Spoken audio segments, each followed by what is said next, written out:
बिहार के राजनीति में बहुत हलचल है। मैंने पार्टी बना ली है, ऐलान कर दिए, अब पीली टोपी पहन लिए हैं, गमछा एकदम पीला गमछा पीली टोपी। तो कहीं घर फोड़वा तो नहीं निकल रहा है, ये कहीं घर तो यही नहीं फोड़ रहा है। वो उलझ रहे हैं, खुद को उलझा रहे हैं। ये कोई मिस्ट्री मैन की बात नहीं हुई। नेशनल दुर्व्यवहार अलायंस कहा है एनडीए को। दो भाई बात कर रहे थे, इसको ये मानना चाहिए दोनों उसी कैटेगरी के नेता हैं। नहीं, उस उम्र के लोगों को अगर आप कहिएगा कि नीचे से गीला हो जाएगा, तब बताइए क्या होगा। और सबसे चौंकाने वाली जो बात है कि जगदानंद सिंह पे भरोसा जताया गया है। और जब वो मंत्री बने थे महागठबंधन की सरकार में, तब भी किसानों की आवाज उन्होंने उठाई थी। अब अगर नाम गिनाइएगा तो आनंद मोहन भी एनडीए की तरफ हैं। कहीं प्रशांत किशोर नहीं तो है।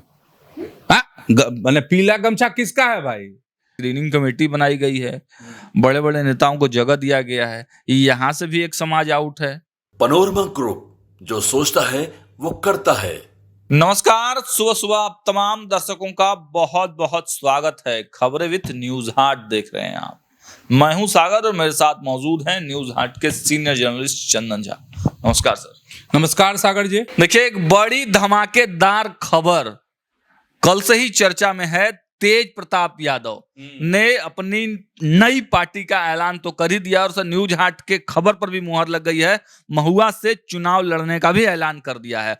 लेकिन सबसे इंटरेस्टिंग, पीली टोपी, इसके क्या मायने? हाँ, सबसे पहले तो मायने समझिए कि जो लोगों को इंतजार था, लोगों को भाई इंतजार था।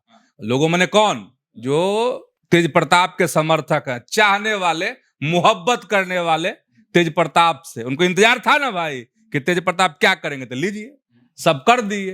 मैंने पार्टी बना ली है, ऐलान कर दिए, अब पीली टोपी पहन लिए हैं, गमछा एकदम पीला गमछा पीली टोपी।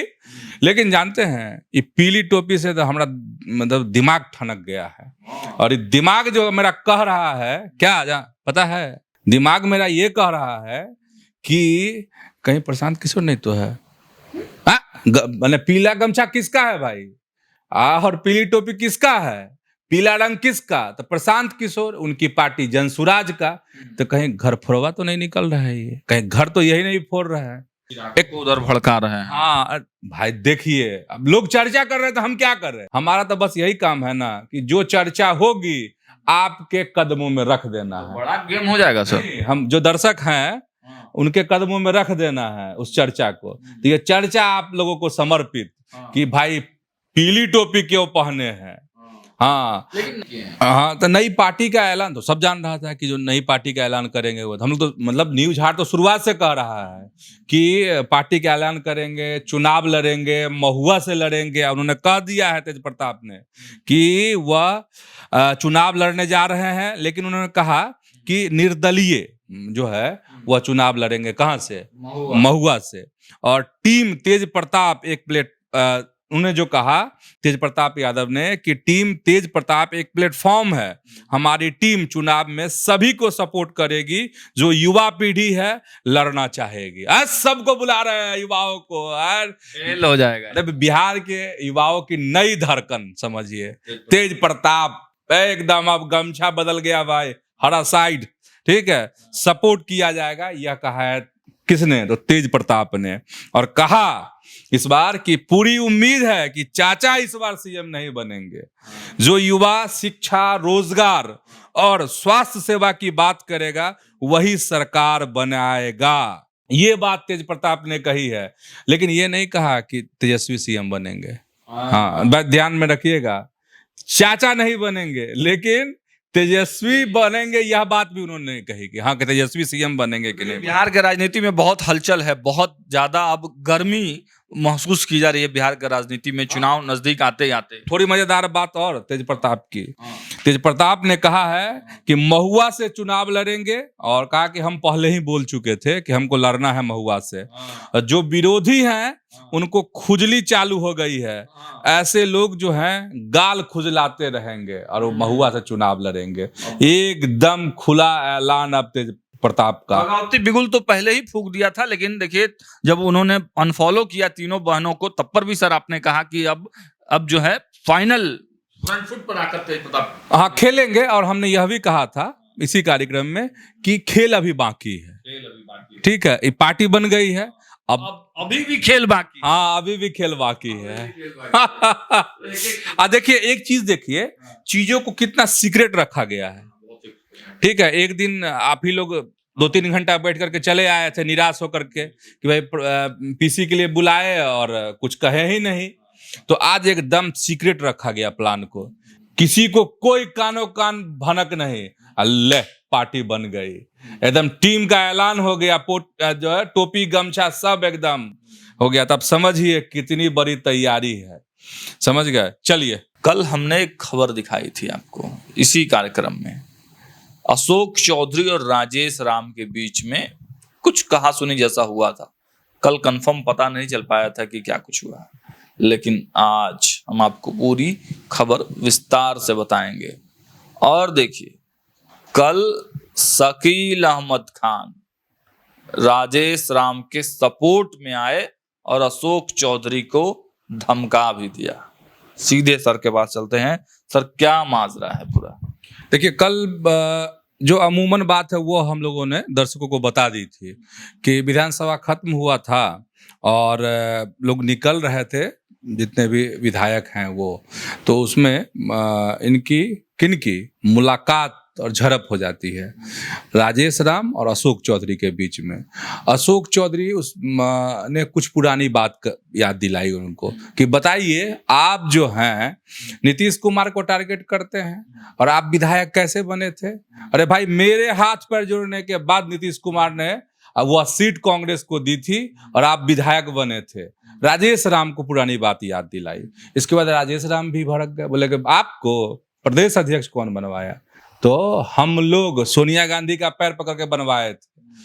तो ये खबर हो गई और इस बात की पुष्टि अब एकदम हो गई है, क्योंकि शकील अहमद खान ने ये बात परसों की थी और कल की बात जो है, मतलब 25 को ये विधानसभा का सत्र खत्म हुआ था, विधानमंडल का सत्र, मानसून सत्र खत्म हुआ था।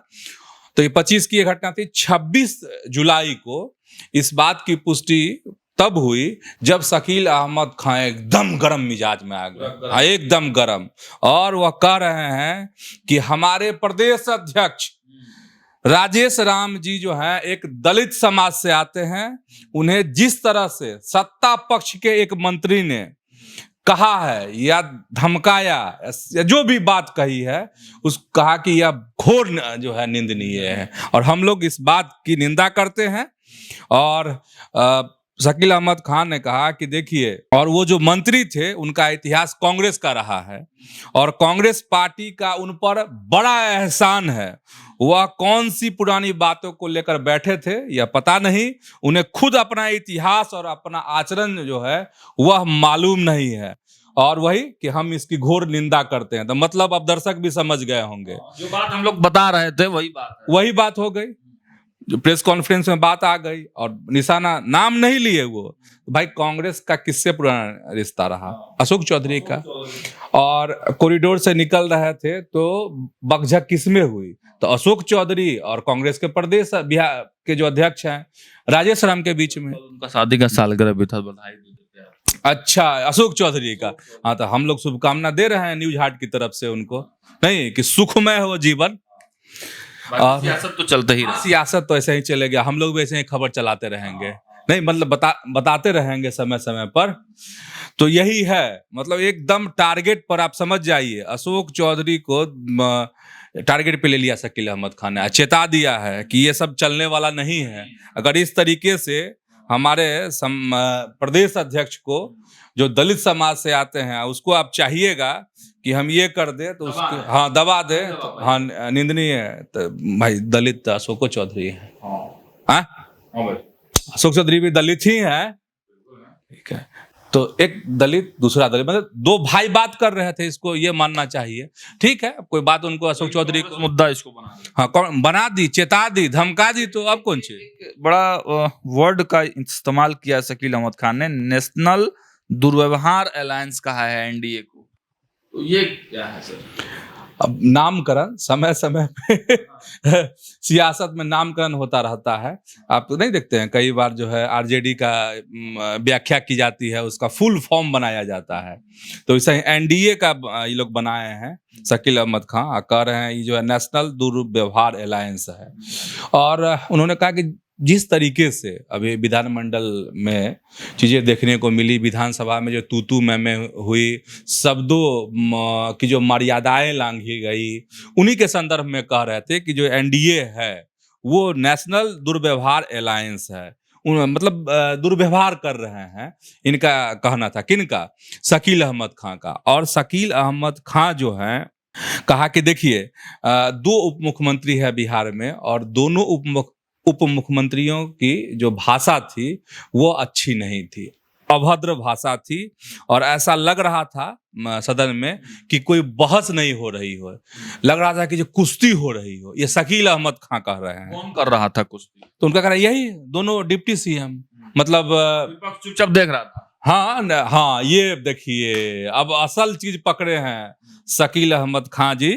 अब बताइए तेजस्वी यादव, जनक सिंह जैसे लोगों को, जो कि काफी मतलब सीनियर लीडर हैं, उनको कह रहे हैं, जो मतलब कहा जाता है कि जनक सिंह और लालू प्रसाद की दोस्ती रही है, दोनों उसी कैटेगरी के नेता हैं।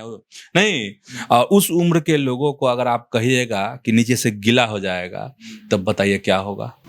टेबल कौन उठा रहा था? टेबल आरजेडी के विधायक, महागठबंधन के। देखा है, पूरा देश दुनिया देखा है। हाँ, तो उस हुआ है पूरा। हाँ, नहीं, आप अगर दोनों डिप्टी सीएम पे सवाल उठा रहे हैं तो अपने विधायकों पर, मतलब महागठबंधन के जो विधायक हैं, उनके व्यवहार की भी इसमें समीक्षा करनी चाहिए थी। और शकील अहमद खां को यह बात रखनी चाहिए थी कि हाँ, शब्दों की मर्यादा तो तार हुई है, लेकिन हमारे विधायकों का भी व्यवहार अच्छा नहीं था। एक बार आप कह देते, तब मजा आता कि क्या शानदार नेता है शकील अहमद खां। सब बात ठीक कह रहे हैं, लेकिन यहाँ चूक गए शकील अहमद खां। नहीं, अपना दही कोई खट्टा नहीं ना खाता। हाँ, अपना दही तो सब। आगे बढ़ते हैं। अब एक चीज जानते हैं, एक चीज कह रही थे, सम्राट चौधरी को तो गजब बोले, सम्राट चौधरी को कुछ आता है? शून्य ज्ञान, 0 सन्नाटा, कुछ नहीं आता है भाई। जो सब कोई पड़ा हुआ है, क्या बात है सर। सम्राट उभरते हुए नेता है ना, देख रहे हैं। तब अभी सम्राट मतलब सम्राट है, तो इसीलिए सब कोई, बीजेपी में भी दुश्मन और दूसरे दलों में तो दुश्मन उनके हैं ही। अगर विपक्ष तो विपक्ष होता है ना, लेकिन अपने में भी उनको लेकिन एक चीज है, सम्राट को भी ये सोचना चाहिए, ठीक है, मतलब समीक्षा करनी चाहिए कि शब्दों की मर्यादा रखनी चाहिए, ठीक है। वजह से थोड़ा हाईलाइटेड भी होते हैं।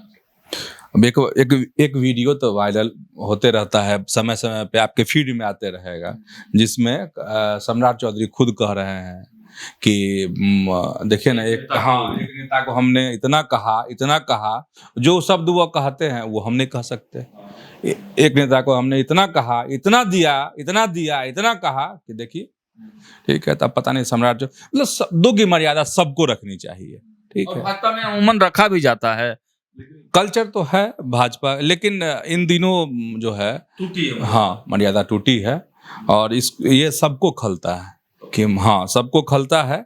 लेकिन शकील अहमद खां को अपने विधायकों का ये नहीं रहा कि अपने विधायक को भी जरा डांट फटकार लगाते कि आप किस तरीके से बोलते हैं, किस तरीके से ये करते हैं, महागठबंधन के विधायक कैसे मारने के लिए लपकते हैं, यह भी ठीक नहीं है। चलिए आगे बढ़ते हैं सर।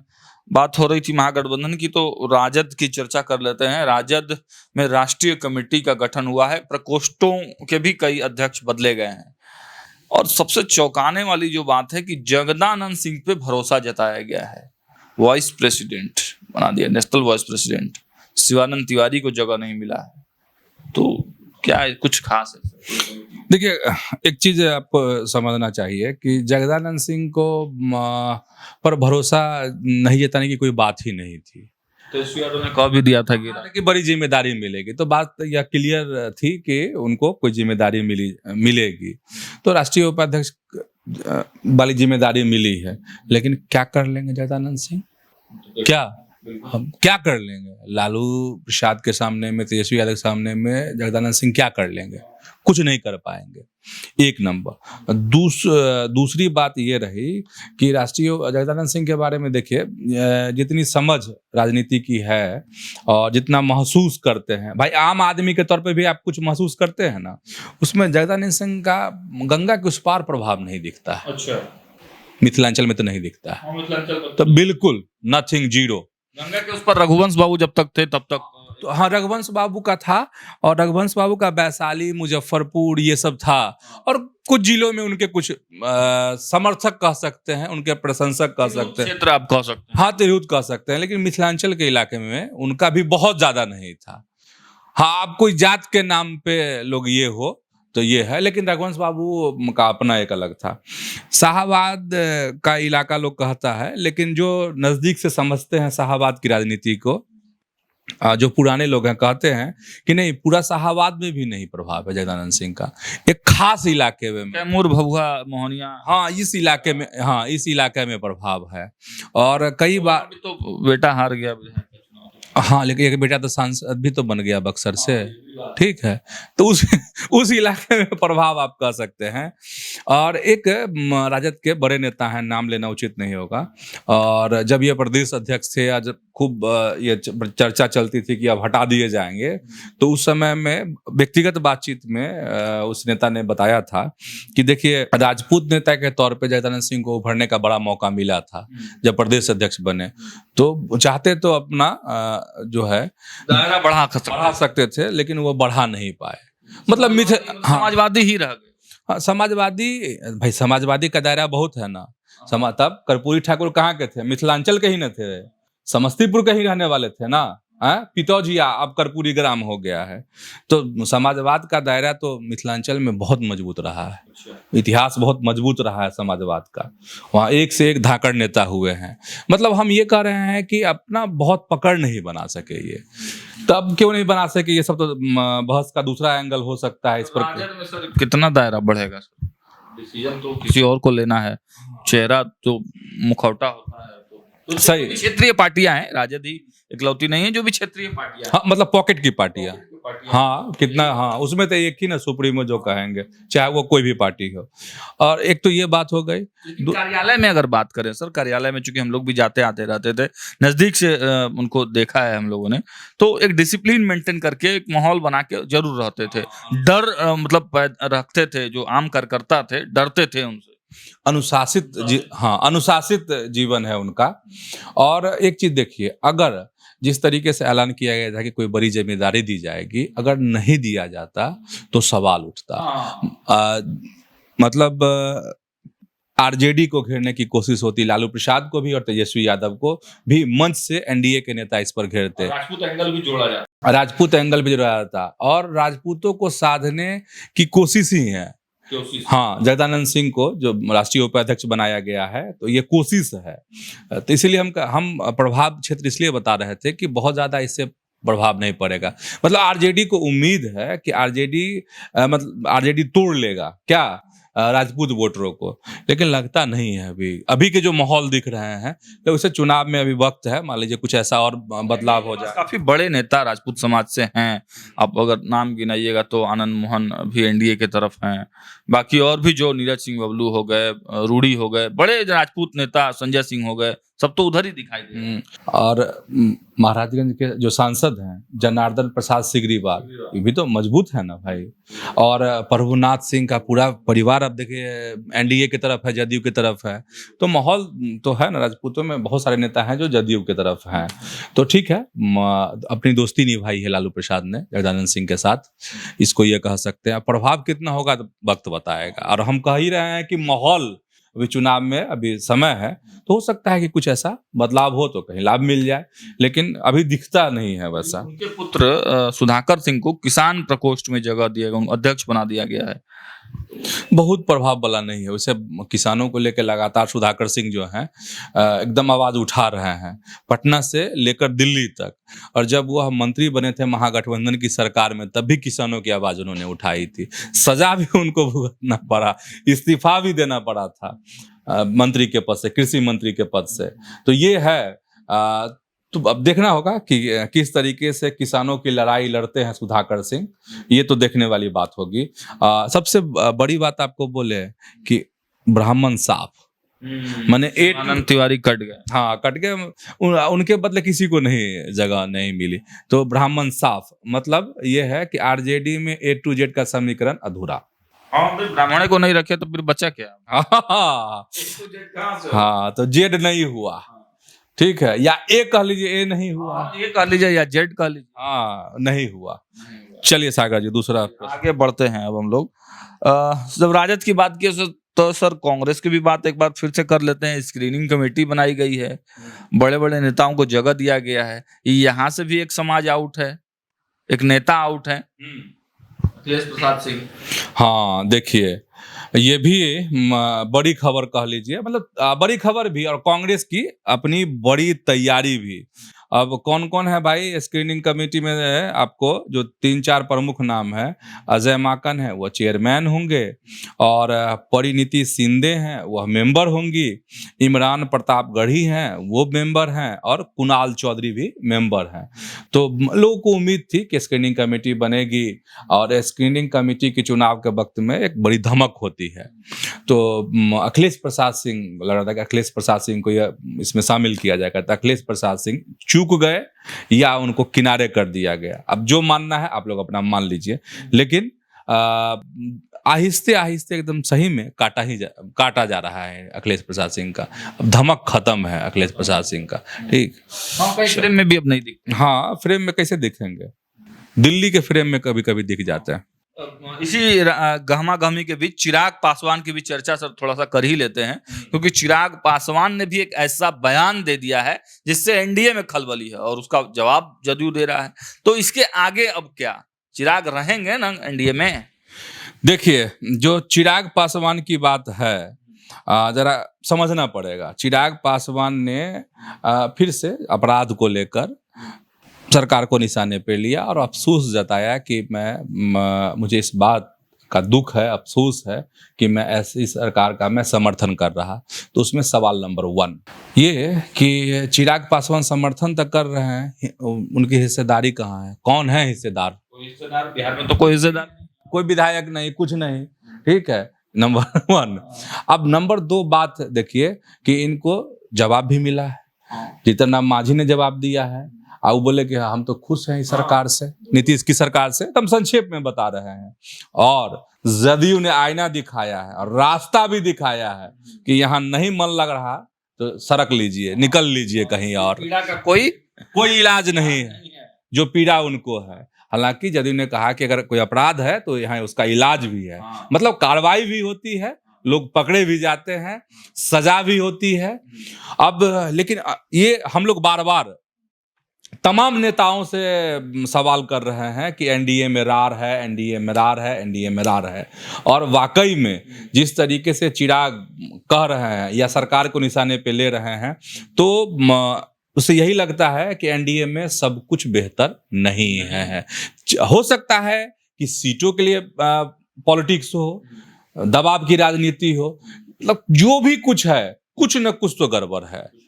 हाँ एकदम जो है पटरी पर नहीं है पहिया, कुछ न कुछ है इसमें। क्योंकि जदयू ने भी पलटकर जवाब दे दिया है, अति सर्वत्र वर्जित। आप समझिए कि जदयू के नीरज कुमार ने दिया है, नीरज कुमार ने दिया है, फिर राष्ट्रीय जो प्रवक्ता है राजीव रंजन, उन्होंने जवाब दे दिया है। तो अब क्या कहेगा? अब बचा क्या चिराग के लिए? अब चिराग के लिए बचा क्या? लेकिन चिराग ने दूसरी बात भी कही ना, दूसरा पक्ष भी कहा, ठीक है, कि विकास को लेकर, ये को लेकर भी कहा है, पुलिस प्रशासन पर सवाल उठाया, ये कहा, लेकिन फिर आगे जाके नरम भी हो जाते हैं, वो इसी को घेरने लगते हैं। तो वही मिस्ट्री मैन। हाँ नहीं, क्या मिस्ट्री मैन है? क्या नहीं, इसको मिस्ट्री मैन नहीं कहिए, वो उलझ रहे हैं, खुद को उलझा रहे हैं। ये कोई मिस्ट्री मैन की बात नहीं हुई, मतलब उलझ रहे हैं, अपने आप में उलझ रहे हैं। हाँ अपने आप। अब चूंकि चिराग पासवान के बारे में कहा जाता है कि उनको गुमान हो गया है, 100% स्ट्राइक रेट का गुमान, ठीक है, तो इसीलिए उलझ रहे हैं। आप सरकार की बुराई भी कर रहे हैं, सरकार मतलब जदयू के लोग आपको कह रहे हैं कि रास्ता नाप लीजिए, ठीक है, फिर आप जो है सो तेजस्वी की बातों को ये करने लगते हैं, निशाने पर लेने लगते हैं। तो दो तरफा बात देखिए, जनता भी समझती है ना कि आप सरकार में भी हैं, साथ भी हैं, और उंगली भी दिखा देते हैं, और कहीं पर जो है तारीफ भी कर देते हैं। तो ये दोनों बात अगर आप करेंगे तब तो फिर आप खुद को ही उलझाएंगे ना, अपनी पार्टी को ही उलझाएंगे ना। एक लाइन और लेंथ तो लेना पड़ेगा आपको। एक लाइन और लेंथ तो चिराग पासवान को लेना होगा। और जिस प्रकार देखिए तेज प्रताप यादव ने एक लाइन और लेंथ ले तो लिया, आगे क्या होगा वो अपडेट तो हम देंगे, लेकिन बिहार के राजनीति में इस वक्त बड़ी खलबली मची हुई है। अपडेट्स और विश्लेषण लगातार हम आप तक पहुंचाते रहेंगे। देखते रहिए न्यूज़ 8। बहुत बहुत धन्यवाद।